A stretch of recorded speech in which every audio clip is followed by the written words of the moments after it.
está dividida en dos partes. Una es los métodos de esterilización, qué cosas nuevas hay que a lo mejor alguno de vosotros no conozcáis.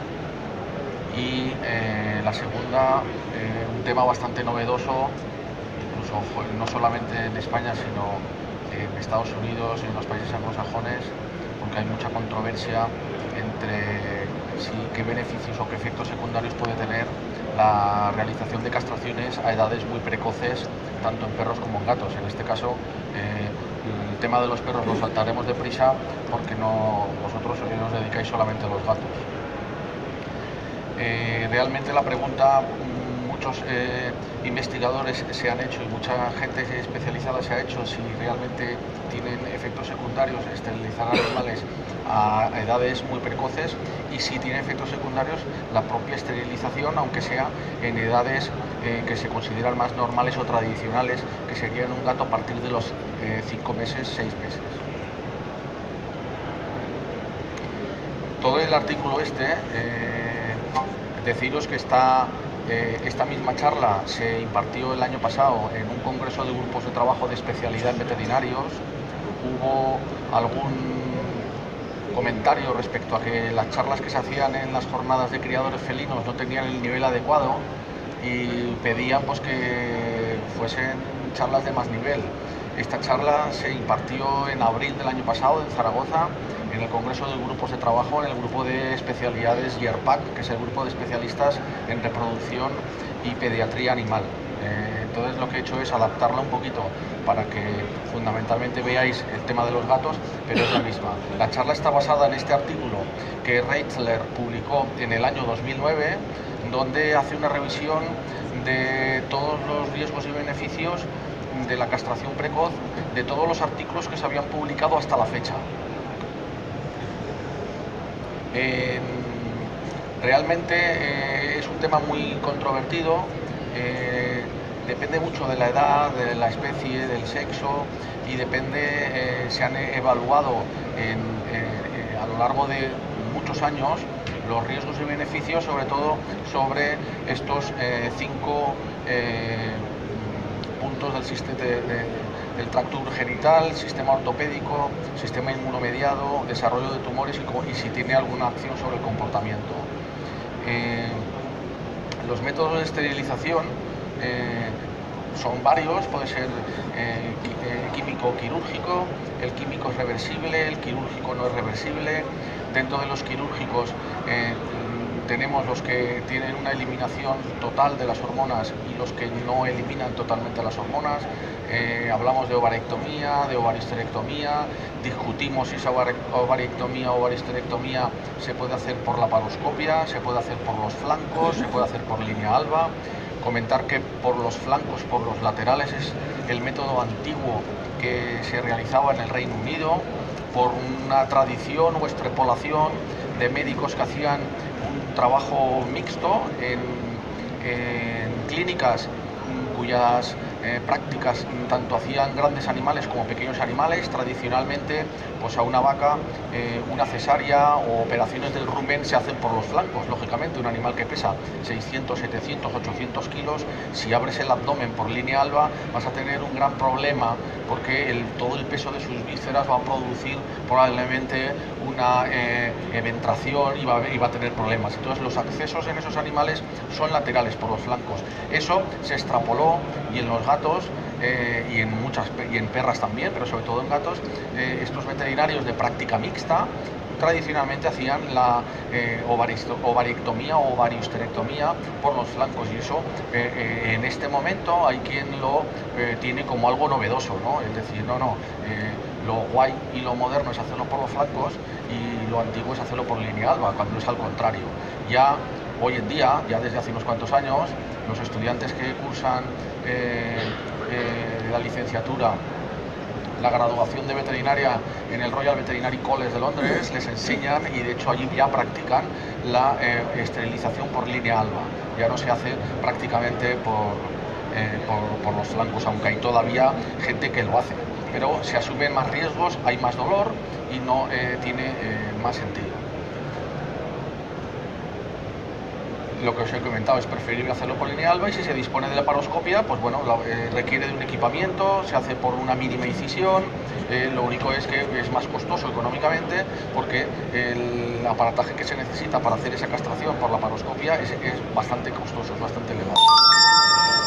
Las cirugías que se hacen por línea alba son realmente muy pequeñitas, son de 2 centímetros o menos, y uno de los riesgos importantes de hacerlo por los flancos es que hay dos maneras de hacerlo por los flancos. Una es solamente desde un lateral, donde se accede al ovario de ese lado y también al contralateral, y otra opción es hacer una incisión en cada uno de los laterales.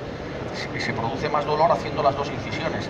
El problema de hacerlo solo con una incisión es que el ovario contralateral tienes que hacer una tracción importante de él para poder hacer las ligaduras, y ahí es donde vamos a poder dejarnos células ováricas que tienen, aparte de la gracia de producir sus hormonas, tienen una gran afinidad, una gran aversión por pegarse en tejidos y por vascularizarse. Las líneas que veis negras de aquí, esos son vasos sanguíneos de nueva formación para ese nuevo ovario que el organismo ha creado. Esos puntitos que veis, esas zonas rugosas, esos son zonas de tejido ectópico ovárico. Si yo tracciono mucho y hago una ligadura muy cerca del ovario, si yo ligo por aquí o por aquí, cuando el ovario está aquí, y yo dejo esos tejidos, eso va a generar una nueva vascularización y va a producir un nuevo tejido ovárico. Luego depende también pues del método que se utilice, el que ocurra para el control de sobrepoblaciones. Se están estudiando sobre todo nuevos métodos, la vacuna de GnRH, la vacuna de Gonacun, incluso la aplicación de gluconato de zinc por vía intratesticular. Intercalada entre la charla hay unas cuantas fotos. Esto es una piometra de una gata que no tenía ningún tipo de sintomatología, donde esto es un quiste. Eso de ahí es un quiste lleno de líquido y no tenía una piometra importante. Y el ovario pues muy activo. Existe una vacuna que se utiliza mucho en ganado porcino, en cerdos. Hay países como Bélgica donde está prohibido castrar a los animales, y entonces la manera de comer la carne de cerdo, porque si consumes carne no hormonada, o sea, si comes carne de un animal no castrado que está hormonada, no te la puedes comer, tiene un olor súper fuerte por unas sustancias que se producen a nivel testicular y que le dan sabor a la carne, y entonces aplican vacunas de este tipo, que están formadas por modificaciones de la molécula de GnRH colocadas sobre una proteína transportadora, para que a nivel inmunitario el organismo lo que haga es bloquear la cascada hormonal del eje hipotálamo hipofisario gonadal. El producto se llama Improvac. Funciona en porcino, en perros y en perras funciona, en gatas y en gatos también funciona. El problema es que produce una gran respuesta inmunitaria local, produce unas heridas importantes y hay un efecto bastante desagradable. Esto ocurre también con los caballos, en los equinos, y en Australia han modificado ya este producto, han hecho una vacuna o estrus que han eliminado ese efecto secundario, y esa vacuna, pues dentro del grupo de reproducción estamos intentando a ver si podemos conseguirla, porque hay que conseguirla un poco de Strangis vía Dinamarca, porque hay que traerla desde Australia o de Nueva Zelanda, para intentar hacer ya pruebas en gatos. Serían métodos de esterilización de larga duración y no quirúrgicos. Hay artículos ya publicados donde con tres inyecciones se consiguen 643 días de inmunidad, que son 20 meses. Eso está muy bien, es una forma interesante, porque con inyecciones cada año o cada 2 años podríamos tener controlado un animal sin tener que someterlo a una intervención quirúrgica. El efecto de esta vacuna, sobre todo en machos, pues es el descenso del tamaño testicular y la desaparición de las espículas que aparecen en el glande, en el pene. Incluso esta es otra vacuna que está sacando el gobierno de Estados Unidos, Bonacun, es una vacuna que sacaron para hacer sobre control de poblaciones de caballos salvajes por la zona de Montana y para sobrepoblaciones de perritos de las praderas y otros mamíferos, y vieron que era muy difícil, es muy fácil con un dardo y una escopeta darle a un caballo que está en libertad salvaje, pero darle a un gato que anda suelto en libertad es como bastante complicado. Entonces fueron desarrollando y ha ido evolucionando, y ya Bonacun ya se ha probado, en concreto en México se hizo una prueba juntándola con la vacuna de rabia en perros, y también han hecho pruebas en gatos y la verdad es que está funcionando bien. Me consta que creo que la quieren publicar, lo que no me consta es cuándo, ni de qué manera, ni cómo va a venir a España, pero existen alternativas interesantes. Aquí tenéis dos artículos donde se demuestra la eficacia de la administración de gluconato de zinc intratesticular para producir esterilizaciones permanentes, definitivas, no son reversibles en la especie felina. Y lo mismo se está haciendo con los perros. Actualmente hay gran controversia también, además de esterilizamos sí, no, cuando esterilizamos pronto o tarde, es hacemos ovarectomía, hacemos ovariosterectomía. Habitualmente se ha creído que era necesario eliminar el útero. Hoy en día se ha demostrado, y ya en el 2016 se publicó un artículo que vais a ver ahora, donde hacen la demostración que tanto en perras como en gatas eliminando solo los ovarios es más que suficiente. Está a criterio del cirujano. Lógicamente, si tú ves el útero en mal estado, hay que quitarlo porque ya hay una patología. Pero en castraciones muy precoces, en gatitas muy jóvenes, el útero es muy fino. Si tú eliminas los ovarios, vas a eliminar la aportación hormonal que va a tener ese organismo, y ese útero fino se va a atrofiar y no va a generar ningún problema. Con eso consigues incisiones de menor tamaño y sobre todo anestesias de más corta duración. En el fondo la eficacia es exactamente la misma. Las piometras, para que se produzca una piometra necesariamente tiene que haber progesterona. Sin progesterona no hay piometra, y la progesterona se produce en el cuerpo lúteo del ovario después de que ha ovulado. Entonces, sin ovarios no hay progesterona, sin progesterona no hay piometra. Se atrofia ese útero y no va a ningún sitio.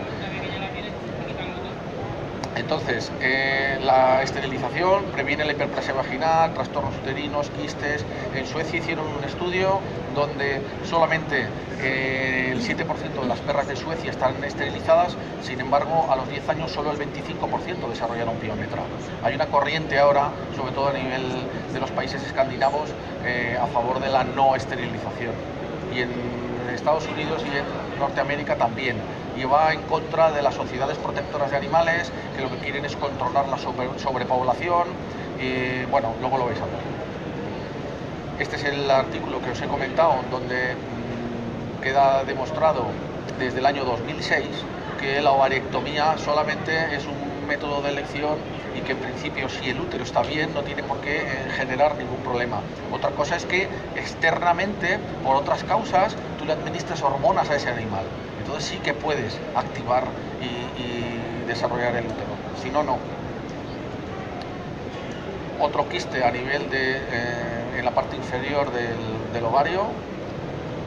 Aquí este es un estudio donde se habla sobre la edad de esterilización de los gatos, y demuestran que, bueno, pues que la esterilización antes de la edad tradicional, aquí en este artículo consideraban los 5,5 meses, es perfectamente válido y no tiene efectos secundarios.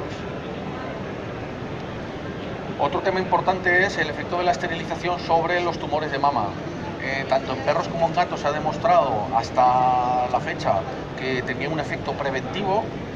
La incidencia en la perra más o menos es de 30 o 45%, y en la gata ronda el 17%, el problema de que en la gata el 85% de los tumores son malignos. Hay una predisposición por parte de la raza siamesa y los europeos de pelo corto. Aquí había estudios del año 69, del año 2002, en gatos en concreto hay uno del año 2005. Tradicionalmente, pues que si se esterilizaba la gata antes de los 6 meses teníamos un 91% de prevención, entre los 6 meses el año el 86. Más de 2 años prácticamente no había predisposición de prevención de esa cirugía sobre la aparición de tumores mamarios malignos. Esto luego lo recordaremos. Realmente hoy hay una mayor supervivencia en los gatos que están castrados por la muerte, por la aparición de tumores malignos de las mamas. Hoy se recomienda, además de hacer la exéresis tanto de las cadenas mamarias, de ambas cadenas mamarias, hacer la esterilización, por lo menos ovarectomía, para hacer la prevención. Ahí hay un tumor muy chiquitito que producía una invasión, una metástasis muy importante a nivel pulmonar. Este es un caso de una gatita que se llama Chiquitina, que vivía la pobre encima de la clínica, donde esta gata iba de su casa al pueblo y un veterinario conocido de la familia del pueblo, pues cuando le vio le dijo que eso era una infección de piel y que le tenía que dar antibiótico y que con eso pues solucionaría el problema. Pasó el tiempo, cuando la vimos nosotros, cuando yo la vi le dije que eso a mí no me parecía una infección de piel, pero no obstante, dado que un compañero le insistió en que era un tema infeccioso, ya le estaba dando un antibiótico, se tomó una muestra, se hizo un cultivo donde aparecían unas colonias de bacilos que el laboratorio consideraba como eran meramente contaminación y que no eran patológicos. Se hizo una punción del ganglio popliteo donde ya no veíamos ya signos de anisocariosis, signos de alteraciones de los núcleos. Se hizo una punción de las propias punción con aspiración, donde se veían signos de malignidad. Y lo que tenía esta gata es un carcinoma esciroso o carcinoma inflamatorio, el cual desgraciadamente no tiene cura, y lo peor que se puede hacer es operar esos tumores. O sea, cuando se sospecha que hay eso, lo que hay que hacer es avisarlo al propietario y no tocarlo. Como entres en quirófano e intentes quitar esto, lo que provocas es una diseminación brutal del tumor, y es de los tumores más dañinos, malos y de rapidísima evolución, evoluciona muy rápido.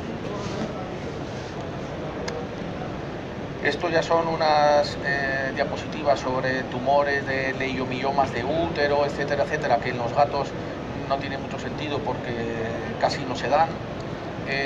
Lo mismo sobre lo que es la atrofia o infantilismo de los órganos genitales. Eso tiene importancia sobre todo en perras de gran tamaño, tipo labradores, de 30, 40 kilos en adelante, donde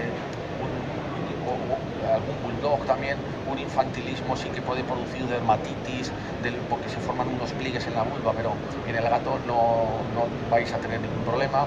Temas de próstata, pues la verdad es que encontrar un problema prostático en un gato es realmente complicado, es muy poco frecuente.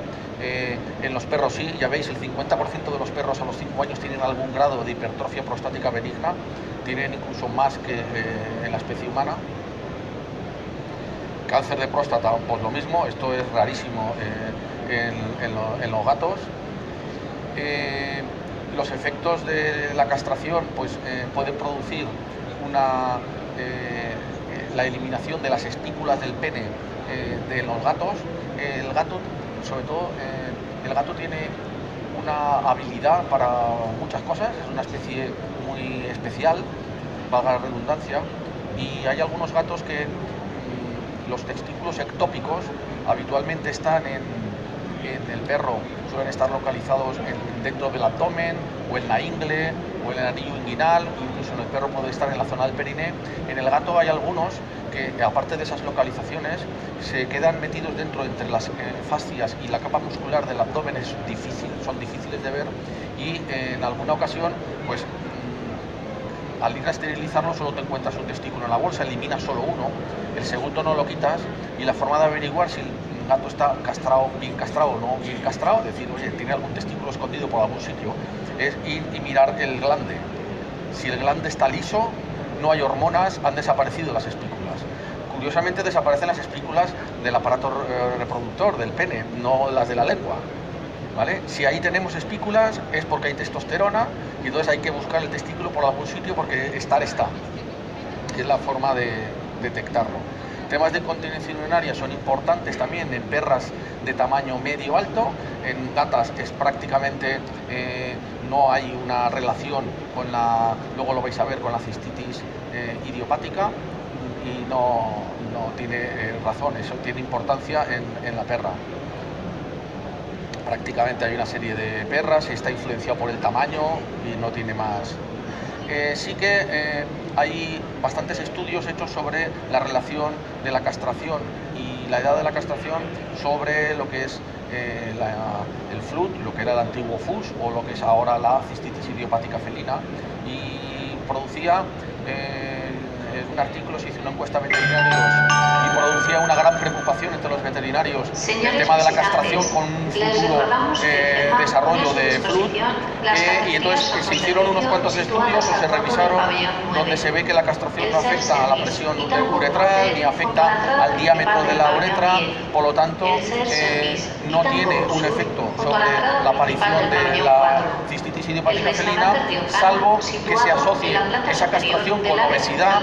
Entonces esas dos cosas juntas sí que son un factor de riesgo, pero más por la obesidad que por la castración. Claro, la castración va ligada a la obesidad, hay más animales obesos castrados que no castrados. Entonces quizás es más preocupante el evitar que sería más consecuencia de obesidad que no consecuencia de castración. Los carcinomas de célula de transición de vejiga prácticamente no se ven en gatos.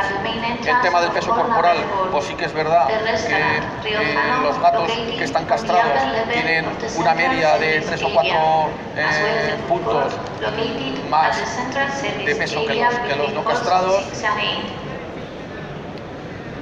Otra enfermedad que la intentaron relacionar directamente con la castración y la castración precoz era la diabetes mellitus en los gatos, y se ve que sí que es cierto que los gatos que están castrados tienen entre 2 y 9 veces más posibilidades de desarrollar diabetes mellitus que los animales que no están castrados. Por lo tanto, un animal, si lo castramos y además tiene obesidad, lo que ocurre es que la obesidad junto con la diabetes mellitus se produce porque hay un descenso en el organismo a la sensibilización de la insulina. Ese animal, cuando pierde peso, vuelve a tener efecto su insulina y además deja de ser diabético. Son todos esos gatos con diabetes no insulino dependiente, que cuando aplicas una dieta de diabetes, que además se controla su peso, dejan de tener necesidad de inyectar insulina, y son gatos que solo con la dieta se controlan, que es bastante más cómodo que tener que inyectarles insulina. El hipotiroidismo es una enfermedad extremadamente rara en el gato, se da más en los perros, y también es una enfermedad sobrediagnosticada. No hay tanta de hipotiroidismo en perros como se pensaba antes. La contraria, el hipertiroidismo, sí que está en aumento y se está diagnosticando cada vez más en la especie felina, sobre todo en gatos de edad avanzada. Aquí hacen un estudio sobre el efecto de la castración, sobre el crecimiento. Hicieron un estudio de la medición del radio, del hueso radio, y se vio que los animales que se habían castrado tenían un 13% más de longitud del radio que en los no castrados. La castración tiene un efecto, al suprimir las hormonas, de retrasar el cierre de las fisis de crecimiento, por lo tanto crecen un poquito más los huesos, y eso va a tener influencia sobre un síndrome que tú conoces y que vas a ver las radiografías de una enfermedad de la articulación coxofemoral en los gatos. Es la fractura espontánea de la fisis de la cabeza del fémur. Se producen lesiones en los cartílagos de unión de la cabeza femoral donde se produce una fractura, y parece ser que hay 4 factores de riesgo, que es la condición reproductiva del animal, si es macho o hembra, cuándo se castró, porque eso tiene directamente relación sobre el cierre de la fisis de la cabeza femoral y el peso del animal. Son fracturas a nivel de la fisis de unión de la cabeza del fémur, que no son el expertes que tienen los perros pequeños, ni es la displasia de cadera que tienen los pastores alemanes. Es otro tipo de enfermedad que se da en gatos, generalmente de raza, más que en los comunes europeos. La displasia de cadera se ve en gatos, pero es más popular y más común en determinadas razas y no en los gatos, igual que la rotura del ligamento cruzado anterior. Yo he visto y he operado gatos con rotura del ligamento cruzado anterior, pero generalmente es por traumatismos, gatos politraumatizados, gatos paracaidistas, gatos que se han caído de algún sitio. No son las roturas que tienen los perros. Los osteosarcomas lo mismo, son enfermedades pues, del dogo y de determinadas razas grandes, y que es muy raro ver en gatos. Sí se ve en gatos osteosarcoma, y generalmente son en extremidades anteriores, y la ventaja que tiene por contra en el perro es un cáncer muy agresivo con una metástasis, y que pese a que se hacen amputaciones y quimioterapia, las supervivencias no van más de 6 meses, un año. En el gato tiene la suerte de que cuando desarrolla un osteosarcoma se amputa la extremidad y el gato vive perfectamente y no aparece metástasis en otros órganos, y un gato con 3 patas tiene una vida absolutamente normal, corre y juega y hace su vida con normalidad. Es una ventaja que tiene sobre el perro. Los tumores cardíacos, pues fijaros, se da en el 0,0275% en los gatos, es bajísimo, eso no. Y hay otras enfermedades sobre leucemia e inmunodeficiencia, pues han visto que la esterilización disminuye la transmisión. Claro, son enfermedades, sobre todo la inmunodeficiencia, que se transmiten por mordeduras, y el animal está castrado, pues hay menos disputas, hay menos agresiones, y va a disminuir la transmisión. Esperanza de vida, bueno, artículos. Esta es una relación que hacen de nuevo, donde se demuestra que la esterilización en edades precoces, pues que en principio no tiene ningún efecto, y que está bien aceptada haciéndolo en gatitos adoptados.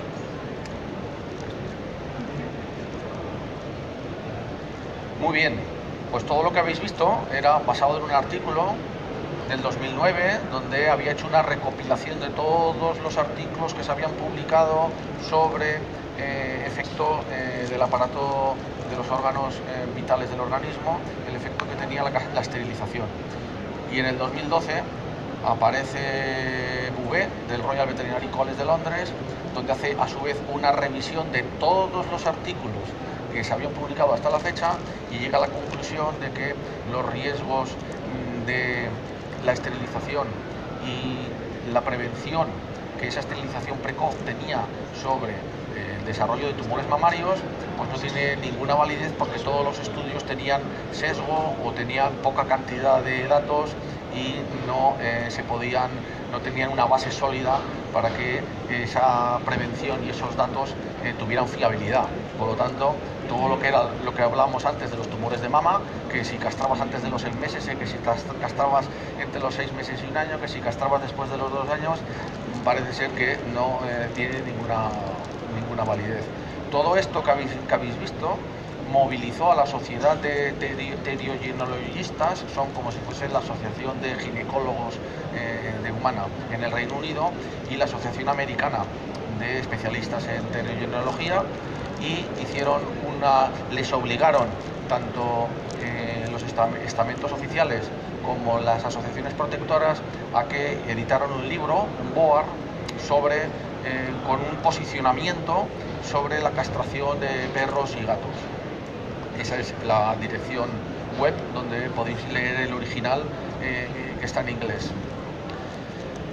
Fundamentalmente habla de las enfermedades que se ven con menor probabilidad en animales que no están castrados, y luego hay una relación en los animales pues que la anterior era si castrabas y esta es si no castrabas, pues hay más patología reproductora, lógicamente. Entonces, con todos estos datos, estas asociaciones tenían que decir sí, no, cuándo y de qué, cómo y de qué manera y a qué edad.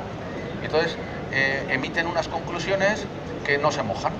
Entonces, dicen que no creen que la esterilización disminuya la sobrepoblación y el número de gatos abandonados, porque después de tantos años que llevan castrando un montón de animales, sigue habiendo millones y millones y millones de perros y gatos abandonados en las protectoras de Norteamérica. Creen que la mayoría, sin embargo, creen que la mayoría de los animales sí que deberían de estar esterilizados y se oponen a los programas de esterilización obligatorios. Entonces, es algo que dices, bueno, hago un posicionamiento pero no digo nada, porque digo que es blanco, negro, pero que tampoco es gris. No, al final no llegan a ninguna conclusión. Básicamente podríamos decir pues, que esto es una cosa que se tiene que hablar con los propietarios, sobre todo de perros y sobre todo de razas grandes, y en el mundo de los gatos parece ser que, por lo que habéis visto, hay poca relación entre la castración y la aparición de enfermedades. Quizás la diabetes mellitus, ocasionalmente puede aparecer el tema de la fractura de las fisis de la cabeza del fémur, pero no hay una relación directa. Muy bien, y esto dices, ah, pues fantástico, vale. En el año 2016, Sudbrun realiza una publicación, esta es en perros, pero van a venir seguramente próximamente en gatos, donde no sé si lo veis, pero hay una diferencia enormemente significativa en la aparición en animales castrados de enfermedades inmunomediadas, de enfermedades hormonales y de enfermedades atópicas, de alergia. Entonces, el número por ejemplo, tenéis un dato, hipotiroidismo no castrados 62, animales castrados 750. Están machos, ahí tenéis una fila de hembras intactas, hembras castradas, machos intactos, hembras castradas. Y veis que la diferencia es muy significativa. Y hacia este camino, sobre todo en el mundo del perro, es hacia donde parece ser que va a haber un freno en cuanto a la aparición a la realización de castraciones. En el mundo del gato, de momento no han salido artículos de este tipo, pero es de esperar que alguien algún día haga alguna cosa. En los perros esto está produciendo freno y está haciendo pues, que ya especialistas ya no de manera sistemática ofrezca castrar a todo, sino decir, vale, ¿usted qué perro tiene? ¿De qué tamaño es? ¿Es una raza predispuesta a tener hipotiroidismo, atopia o alguna enfermedad inflamatoria intestinal o alguna enfermedad inmunomediada? Sí, pues no lo castre, porque lo que está es echando gasolina en el fuego que ya está encendido. Y entonces el futuro va hacia ese camino. Muchas gracias.